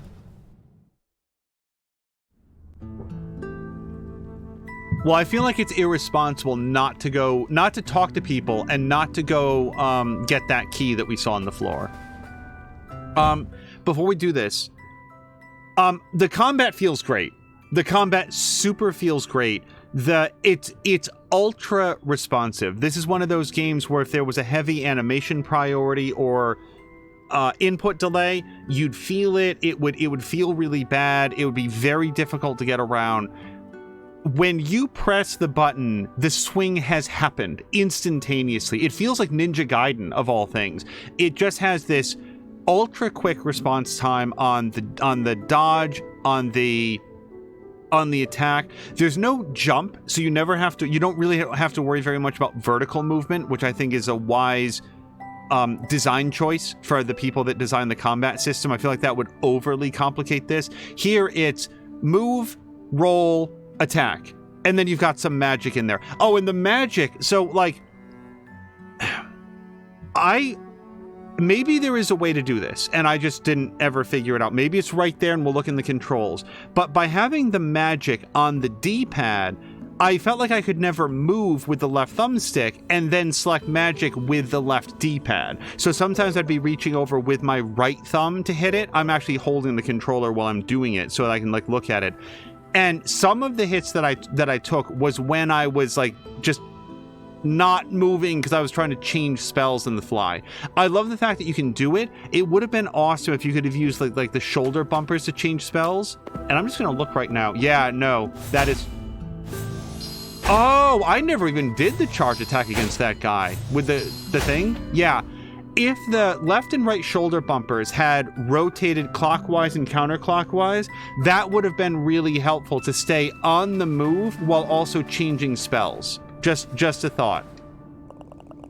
All this time spent in a meaningless job, serving a leader who almost certainly... Oh, it's a difficult thing to process. I'm hopeful for the future of the workers that I managed and for the future of the world.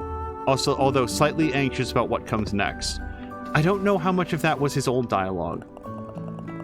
This is clearly new. Thanks to you, the world can begin the process of healing and being rebuilt. I'm excited to see what comes next. I want to talk to leader Book on Head in a second. While we no longer have access to the Soul Vault, I can still use excess soul energy to enhance your combat abilities. Oh, really? Well, sure. How about... I like the greater base speed. Not that I think it's really going to come into play, but what good are the souls? You can't take them with you. I dragged my favorite typewriter with me when we abandoned the Hall of Doors. I couldn't imagine my life without it. Sure as hell heavy, though. Oh, I talked to that guy. I thought it was this guy over here. Well done, Foretold Crow. We knew you could do it. You'll always have a home here, friend. Hey, it's Ed to you. Seems there are still 7 shrines you have left to find. Find them, and they will surely help you on your quest, which you've already finished. In this time of change, it's more important than ever for us to seek the guidance of the Gate of Knowledge. Oh, does this open? You guys, I bet if you find all the shrines, this opens. That's my new prediction. All right, so we've done everything here. Did we talk to this guy? No. A heck of an impressive feat, that, taking out the boss. I hope our lives don't end up worse as a result of all this chaos. You're a big party guy, aren't you? We ran away from the Hall of Doors before the boss showed up. It's weird, these crows always know what's coming next. Kinda gets my guard sense tingling. They say their info comes from their shrine to a higher power. Makes you wonder. Alright, I would like to go get that key.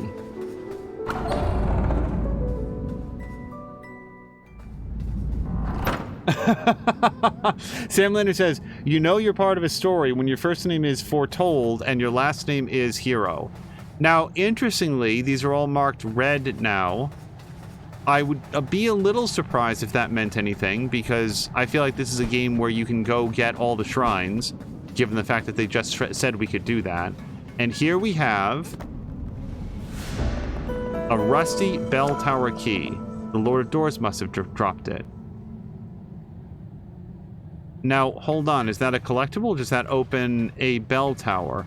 So there was one point in the game where I found my way to the boss's room. It was like, oh, hey, nice to meet you, but you probably shouldn't be here. I'm going to wish you away now. And then I was away. That would be the bell tower. I don't think I have any way to get back to that, though. Now, hold on. Here's something interesting. This door is not red. Does that mean anything? Most of these others are red. Let's do 2 things. I want to try a red door, and then I want to try a non-red door.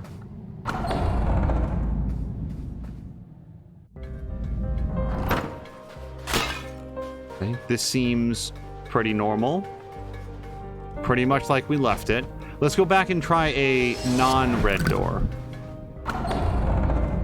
Also, Foxman was saying forgiveness not found for the Lord of Doors there. Is there like a secret boss fight that now we do? Nope. This is where we fought the Urn Witch. Don't see anything over here. So maybe it's just a graphical oddity, or maybe there's some... Let me look around. What if if we find other non-red doors, then I might say, oh, maybe that's like where the shrines are. Like the game opens up a soft hint system where it's like, hey, psst, you didn't find this. But if you go to the... Oh, no, they're only not red because they're the boss areas. Yeah, that was... So this would be the room where we would fight the Frog King, I assume. If anything, you guys, then the red ones are the ones where the... What's-it-calls are. The shrines. Yeah, there's one that's not red, and it's going to be for the Yeti. Yeah, Betty the Yeti. Okay, I am not going to go around and get all the collectibles or all the shrines. I enjoyed this game very, very much. If I had hit a wall, then I might have spent more time getting the shrines. I like games like this. I like having a reason to explore the world. I usually, when my choice is go fight the boss or go back and re-explore the world, even when you've got clues. Oh, and by the way, I really like the clue system. That it tells you, like, it's in this area, and here's generally what to look for. It's not a map. It doesn't just mark it so that it's like, no, it glows. But it's like, hey, go peek at this. And if you don't want the hint, then you don't have to talk to that guy. You can just go around and try to find it yourself. But also, it doesn't cost you currency. It's not like, well, you could do an upgrade, or you could pay 500 souls for this in-game hint. If it was that, I would say, oh, well, I can also just go to GameFAQs for free. So I really like the hint system. I legitimately think that that's a really good thing. It is... I keep saying this because I feel like I'm downplaying it. I really did like Tunic a lot. The thing that got to me about Tunic at the end was its degree of crypticness, how far it went to make itself not clear. That's interesting and charming for a good chunk of the game, but when it got into like the really devious stuff, that's where I started to like separate from it a little bit. And this game doesn't have that. It never skews too far into the what am I supposed to do and where I'm supposed to go. This game is very interested in giving you a direction, but then also letting you know, hey, along the way, there's going to be more stuff you can find Metroidvania style. And there's not like 35 upgrades. It's arrow to shoot things that are far away. Then you get the bomb to blow up the walls, not in this order. The fire to light the braziers, and then the hook shot to physically get across spaces that you have to cross and can't. So it's pretty clean in terms of Metroidvania. And then, by the way, there's then upgrades, totally optional upgrades, of which I found 3 of the 4 still. Like, would the arrow... Here's my guess. If you fully charge the arrow, it shoots 2 arrows. That's my best guess on what the upgrade to the arrow would be. Either that, or like it fires a spread shot, like 3 arrows, and they go out in a spray to like, but it still only costs 1 magic point. If I was to guess for arrow upgrades, that'd be it. But yeah, that's it. Don't really feel like reading through all of the little descriptions here. Oh, so how many did we find? So there's 1, 2, 3, 4, 5, 6 by 4. So what is... Shit, what's 6 times 4, you guys? 24? That doesn't sound right. 4 times 4 is 16. Oh, it is 24. 6 times 4. 5 times 4 is 20. Yeah, 6 times 4 is 24. Wow, I accidentally remembered something in my multiplication tables. So there's 24. And how many did I get? 1, 2, 3, 4, 5, 6, 7, 8, 9, 10... Oh, wait, I actually just lost count. Oh, and I do have these as well. They're so gray that I missed them. Let me recount. 1, 2, 3, 4, 5, 6, 7, 8, 9, 10, 11, 12, 13, 14. So slightly more than half. Oh, wait, 15. This one also very dimly colored, but I had that one. So slightly more than half. Yeah, if it's 24 and I found 15. Okay. I mean, I'll take that. Okay, that's everything. And then the one sword that I didn't find, bright purple sword. That is going to be it. Let's jump out to the main screen. Thank you guys very much for joining me on this complete playthrough of Death's Door. Just before this, if you're watching this in the VOD, I had played 2 pretty long games simultaneously. It had been Dying Light 2 and Spiritfarer. And I really enjoyed both of those games, but coming out of it, I was saying, I really want a couple shorter experiences just to recharge from the really longer ones.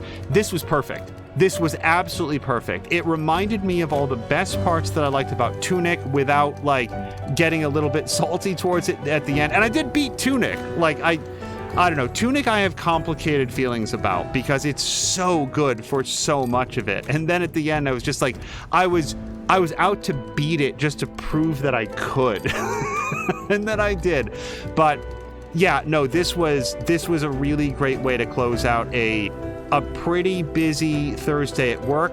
Tomorrow's Friday. We're going to do everything we can to get into a wonderful weekend, and whether or not that we can see you at any point tomorrow, we'll definitely look to see you on Saturday. On our way out here, Samalander will not be streaming on Friday and Saturday because he's decided to live a good life and enjoy the company of his loved ones doing fun and constructive things rather than streaming to us on Twitch. I'm outraged, but we will expect to see him back on Sunday because it is a blood pack that during Alchemical Sunday, Samalander will be playing through Potionomics, Mia will be playing through Potion Craft, and I will be playing Potion Permit every Sunday here in the month of October. It's a very fun event that we have planned, so we hope to see you back here then.